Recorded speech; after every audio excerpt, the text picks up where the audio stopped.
think about this. The whole argument of their campaign is that Tim Walz and Kamala Harris have nothing to do with the policies of the last 3 months, even though Kamala Harris is the sitting vice president of the United States. When you put a teleprompter in front of her, Kamala Harris will talk a big game about what she's going to do. And I think all of us are saying, Kamala, if you want to do all these things, why haven't you done them already? You're the sitting vice president. You could do it right now.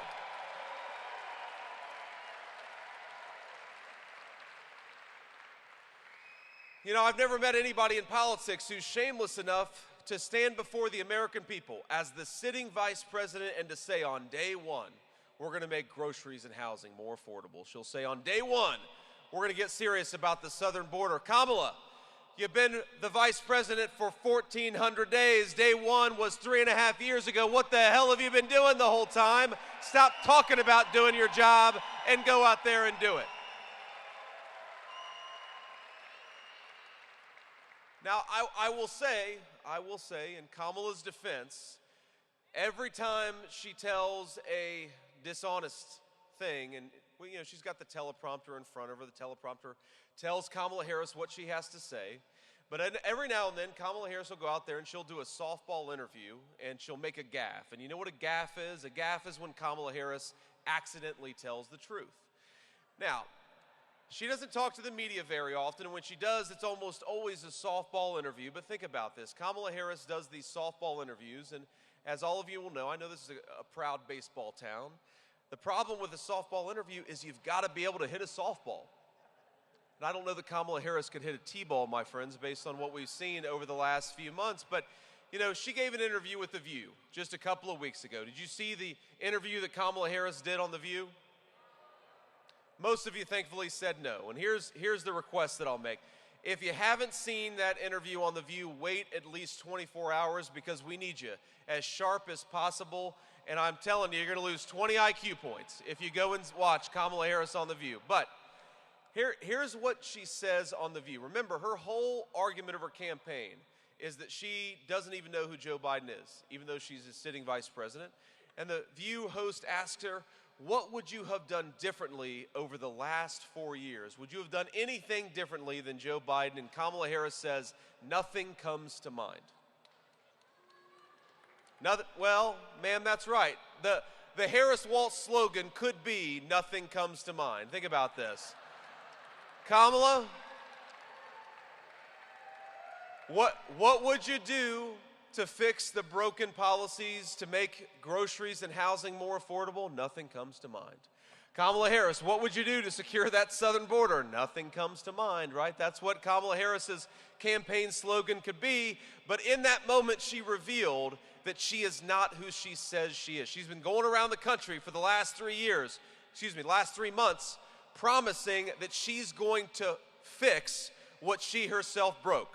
She's been going around the country saying that she's somehow going to lower the price of groceries, even though she cast the deciding vote on trillions of dollars in new spending. She's been going around saying that she got religion about border security a few months ago, even though she's been the border czar at a time of a historic open border. And so our message to Kamala Harris is, we don't believe that you're the candidate of change. We don't believe what you say you're going to do. We believe what you've done for the last 3.5 years, and you are fired. Go back to San Francisco, where you belong.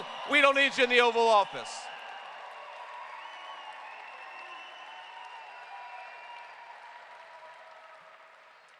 Now, the record of Kamala Harris, it's when you look at just the statistics of what's been going on in this country, it's hard to believe how much suffering our fellow citizens have been experiencing. You know, credit card delinquencies are over 9%. You know what that means? That means that 1 in 10 of our fellow citizens can't afford to pay their bills. Auto loan delinquencies are north of 8%. That means many, many people can't afford to pay their car payments.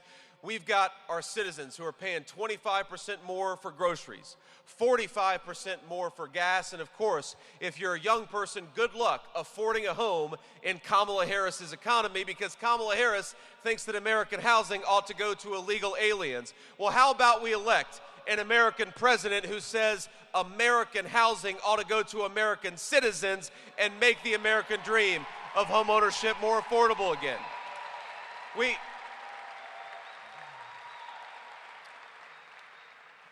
Now, we got a lot of great leaders here, and they all appreciate this. The reason that Donald Trump, the reason why he was so successful as president is because he pursued some common sense economic policies. Think about that. When Donald Trump was president, I've got the easiest job in American politics because while Tim Walz has to go around the country pretending that Kamala Harris didn't break it, all I have to do is go around the country and talk about Donald Trump's actual record of achievement during the 4 years when he was in office. And what a record of achievement it is.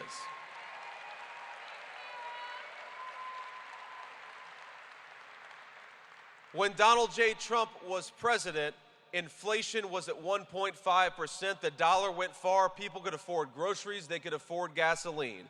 When Donald J. Trump was president, take-home pay was rising faster than it had in 40 years in the United States of America. And when Donald J. Trump was president, we were building the wall and the border was secure. That is the Donald J. Trump record. All we got to do tomorrow is get back to it.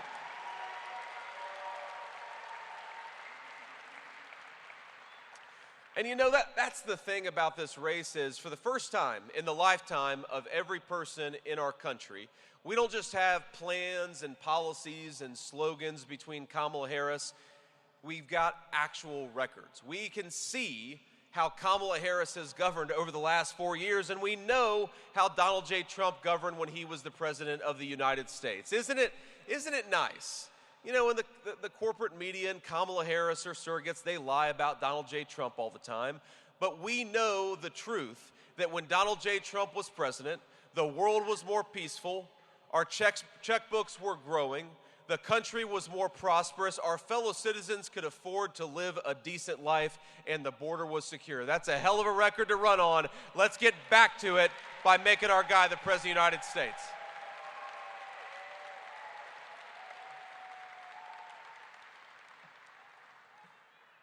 Now, here's, let's talk about plans for just a little bit, because if you compare and contrast the Kamala Harris approach and the Kamala Harris proposals against the Donald J. Trump proposals, it's very obvious who's going to be better for the American people, who's going to be better for the voters of Georgia, especially the swing voters who are watching at home.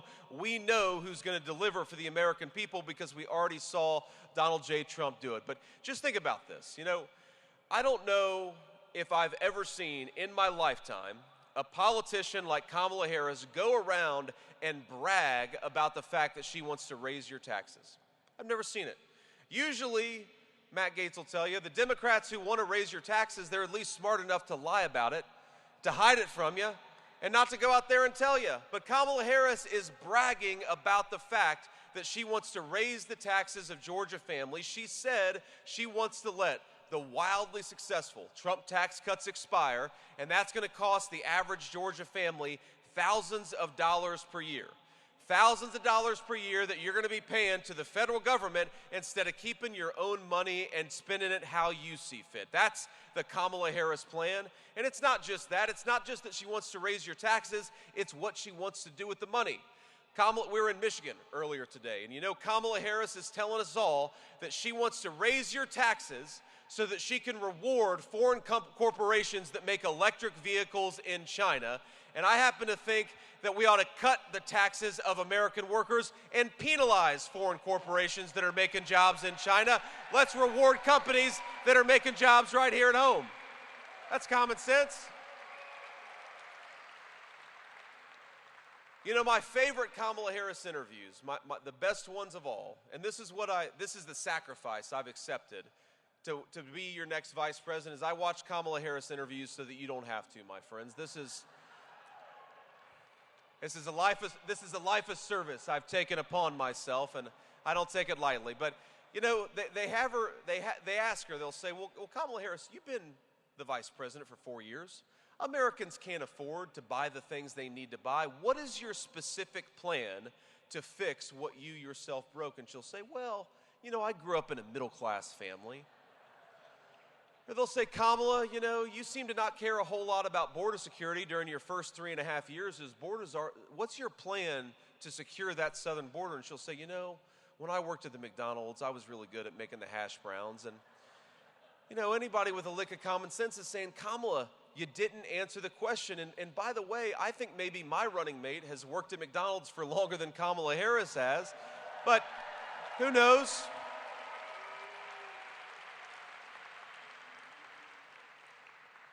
But think about this. We know that the best way to lower prices for Georgia families is to unleash American energy. Because think about this. If you've got a truck driver who's paying 45% more for diesel, then the groceries that truck driver is delivering to the grocery store are going to be more expensive for everybody. If you take a guy who's delivering lumber to the job site and he's paying 40% more for gasoline, then all of us are going to be paying more for the houses that are built at that job site. So if you want to lower prices for American consumers, let me give you a specific answer. You ought to stop buying oil and gas from tin pot dictators all over the world. Let's drill, baby, drill, and get it from our own citizens in our own territory.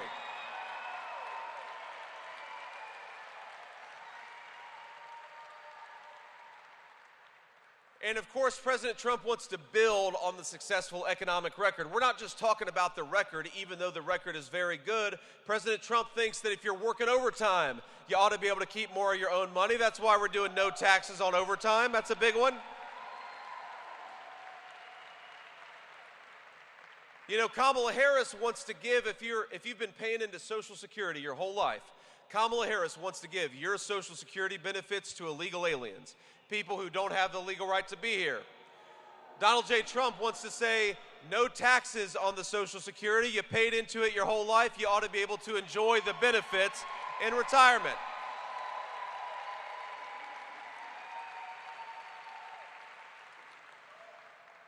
But we're talking a lot, of course, about what Kamala Harris broke and all the ways in which Donald J. Trump will fix it. But you know, the biggest thing that she broke, of course, is the American southern border. And we got to talk about it. Now, I was in Valdosta, Georgia, a few weeks ago. This was actually before Hurricane Helene hit. And, of course, it hurt Valdosta pretty badly, and hopefully they're recovering well, and we're going to support them because, you know what, it'd be nice to have an American president who had FEMA do its job and support American citizens, and we're going to have that when Donald J. Trump is back in the White House. But I was in Valdosta, and you all may know, because it sits at the intersection of I-10 and I-75, it has become a major drug trafficking zone for the United States of America. The Mexican drug cartels are using the highways built by our grandparents to traffic drugs into our communities, and I think that's a disgrace. But I was in the interdiction room, and you've got, you know, bags of marijuana, you've got pills, you've got illegal guns that have been brought in by the Mexican drug cartels. And sitting there on the table is a box of candy, you know, like Sour Patches, Nerds candy. And I asked the sheriff, I say, what's that? That looks really out of place. And he says, actually, that's drugs brought in by the Mexican drug cartels. And I said, well, that doesn't make any sense to me. He said they figured out that if they disguise these drugs as children's candy, then it makes it easier to get into our country and makes it easier to distribute all over the United States of America. And all of us know exactly what's going to happen. A packet of that candy is going to show up on an American playground, and an American child is going to eat a piece of candy and pay for it with their life. And that is what Kamala Harris's open border has ultimately done. If you run through the problems of this country, municipal budgets that are strained, kids who can't get a good education because there are thousands of children in Georgia's schools who don't even speak English because they were brought here by illegal aliens. If you look at hospital wait times in metro Atlanta have skyrocketed because we've got millions upon millions of people who shouldn't even be here who are getting put in front of the line of American citizens. So much of what's gone wrong in the United States of America is that Kamala Harris has rolled open the red carpet for illegal aliens, and when Donald J. Trump is president of the United States, we're going to have a different message. Pack your bags because you're going back home in 3 months, and that's what's going to happen.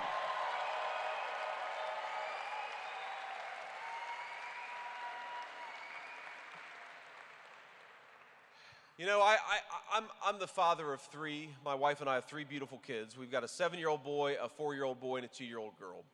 And, you know, one of the things that I really want for my kids and something I want for all of your kids and grandkids is to grow up in a country where it's safe enough for them to play on a playground or walk down a city street at night or, God forbid, make an innocent teenage mistake where they actually learn from that mistake rather than having it claim their life. You know, some of the people I've been most affected by that I've met on the campaign trail are parents of teenagers. And they tell me about their teenager who goes to a party and takes something under peer pressure because, look, sometimes kids do that, right? They take things at parties under peer pressure. But instead of waking up with a headache or a lecture from their parents, that innocent teenage mistake takes their life. Because too many of the drugs floating around this country are laced with fentanyl brought in by the Mexican drug cartels. And I think about that, and then I consider the fact that over the last 3 years, Kamala Harris has hired 87,000 IRS bureaucrats to go to war against American small businesses and American middle-class families. And wouldn't it be nice to have a president of the United States who waged war on the Mexican drug cartels and left our citizens the hell alone?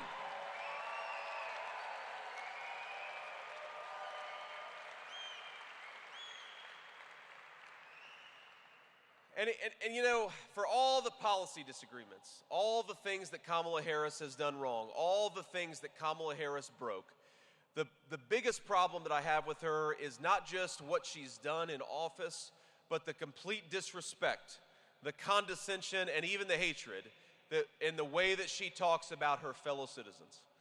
And look, I mean, we're all, of course, supporters of Donald J. Trump. I know there are a lot of people watching who love President Donald J. Trump, and we're going to get him across the finish line tomorrow. But here's what I want to remind you of what Kamala Harris has done, and I want to ask us not to follow her very terrible example. Because when her boss, just a couple of days ago, said not just a criticism of Donald Trump or of me, but said that the people who support Donald J. Trump are garbage, or when Kamala Harris's running mate accused the patriots who gathered at Donald Trump rallies of being Nazis, or when they call us fascists, or when they call us racist for thinking that we ought to have a secure southern border. All I can think is, wouldn't it be nice to have an American president who loved the people of this country rather than hated the people of this country?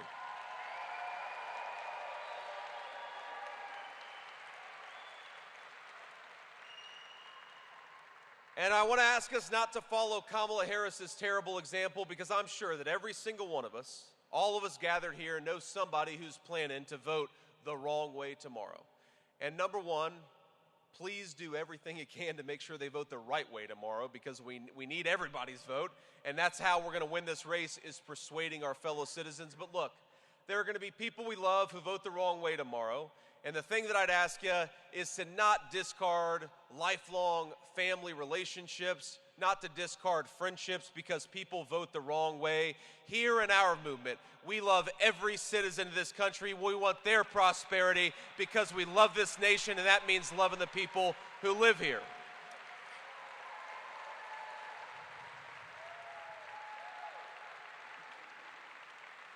And our message to Kamala Harris is very simple. The citizens of this country, they are not garbage for thinking that you're doing a bad job. The citizens of this country are not racist for thinking that you ought to close down that damn southern border. The citizens of this country are not garbage for wanting to be able to afford groceries and a nice place to live. But in 2 days, we are going to take out the trash in Washington, D.C., and the trash's name is Kamala Harris.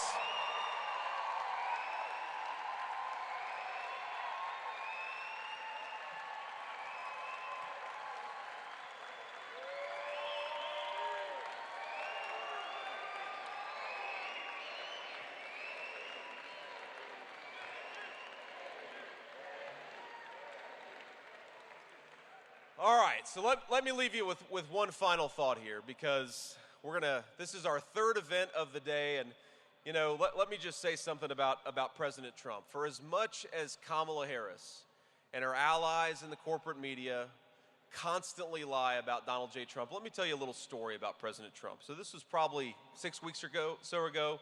I'm just guessing because I don't remember the exact date, but it was the date where Donald Trump was assassinated, or there was an attempted assassination for a second time. This was not in Butler, Pennsylvania, but this was a few weeks later, where an assassin in Florida got very close to taking the president's life, a would-be assassin, thank God.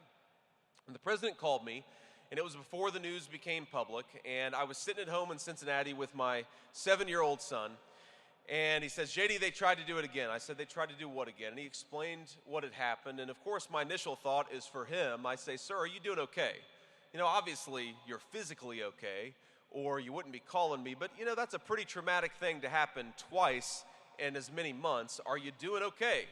And he said, yeah, I'm doing fine. I'm kind of pissed off because I was about to make a birdie on the 6th hole and the Secret Service wouldn't let me finish. And I had a realization, something that hadn't quite clicked with me about President Trump until that moment, which is that, again, he is the most lied about person maybe in the history of the United States of America. But agree or disagree with him on any given issue, agree or disagree with me on what I say or a particular policy, but here was a man who had just taken a second assassination attempt in as many months, and he had the good humor and the character to make a joke about it, and that's the kind of man that we want in the Oval Office. The thing that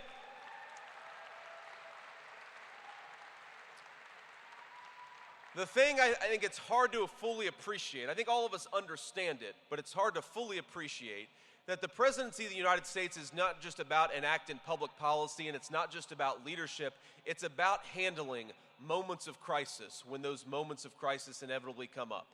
And think about the way that Kamala Harris has run this campaign, and think about the way that Donald Trump has run his campaign. Just today, the last day of the campaign, Donald J. Trump has done will do 4 events. I think he's on his 3rd event right now, and here I am on my 3rd event, and we'll both do one more event before the day is over. Kamala Harris, I think, did a single event yesterday. And today, she's in 1 state, while her running mate is in 1 state. I think I've hit 4 states, or will by the end of the day. Who do we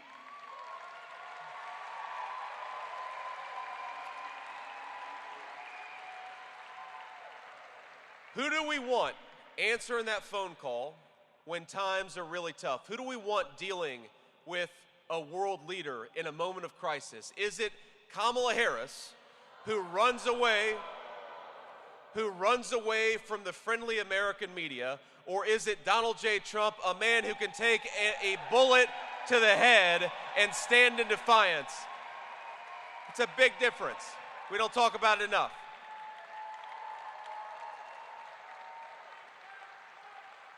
But look, it's very easy at this stage. I mean, we're all patriots. We love this country. We want to fix the broken leadership. It's very easy at this stage of the campaign to get a little tunnel vision about the politics and to forget the stakes. This is not just red team versus blue team. Think about this.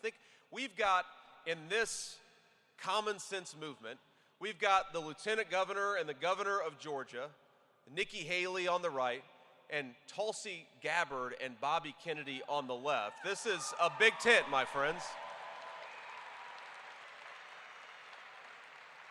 So it's not just red team versus blue team. And you know, it's not even just about beating Kamala Harris as much as, trust me, I will enjoy beating Kamala Harris more than any person in this room. Maybe even more than Mike Collins. I really want to beat Kamala Harris. But think about what's at stake. And let me just offer you a few insights into some of the people that I've gotten to know over the last few months on the campaign trail. Other than being married to that beautiful woman there, the honor of my life is to get to stand up here and ask you all to be the next Vice President of the United States. It's an incredible thing. And